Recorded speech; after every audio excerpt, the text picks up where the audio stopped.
Iran के आसमान में अमेरिका से वो भारी चूक हो गई जिसने सुपर पावर की साख को मिट्टी में मिला दिया है। पेंटागन की एक गलत रणनीति ने अमेरिकी सैनिकों को सीधे मौत के जाल में धकेल दिया। खबर आ रही कि मिडल ईस्ट में तैनात अमेरिका का सबसे महत्वपूर्ण रडार विमान अब ईरान की घेराबंदी में फंस चुका है। कभी दुनिया को डराने वाले ये जाबाज सैनिक आज अपनी जिंदगी की भीख मांग रहे हैं क्योंकि ईरान ने उनकी नसों को पहचान लिया। तेहरान के मिसाइल डिफेंस सिस्टम ने अमेरिकी विमानों को इस तरह घेरा है कि वहां से निकलना नामुमकिन लग रहा है। अमेरिका ने ईरान पर खौफ पैदा करने के लिए अपने जर्जर और पुराने E-3 सेंट्री विमानों को मोर्चे पर उतारा था।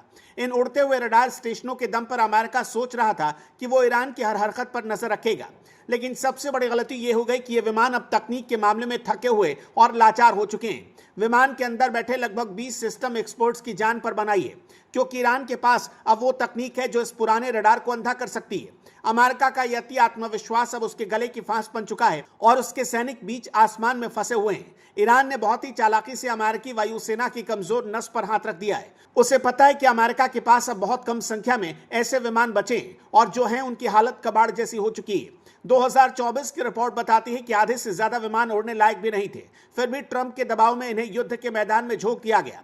ईरान के इलेक्ट्रॉनिक वारफेयर ने इन विमानों के सिग्नल को जाम कर दिया है, जिससे ये रडार स्टेशन अब सिर्फ एक उड़ता हुआ लोहे का डब्बा बनकर रह गए।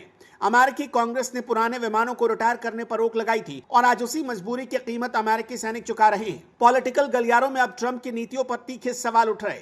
एक तरफ ट्रंप ईरान को तबाह करने की धमकी दे रहे हैं और दूसरी तरफ उनकी फौज जर्जर हथियारों के सहारे जंग लड़ने निकली है। जानकारों का कहना है कि यह अमेरिका की सबसे बड़ी रणनीतिक हार है, क्योंकि उसने अपने सैनिकों को बिना बैकअप के दुश्मन के घर में भेज दिया। अगर ईरान ने इन विमानों पर हमला कर दिया तो अमेरिका के पास पलटवार करने की स्थिति भी नहीं बचेगी, क्योंकि उनके पास बैकअप के लिए नए विमान मौजूद ही नहीं है।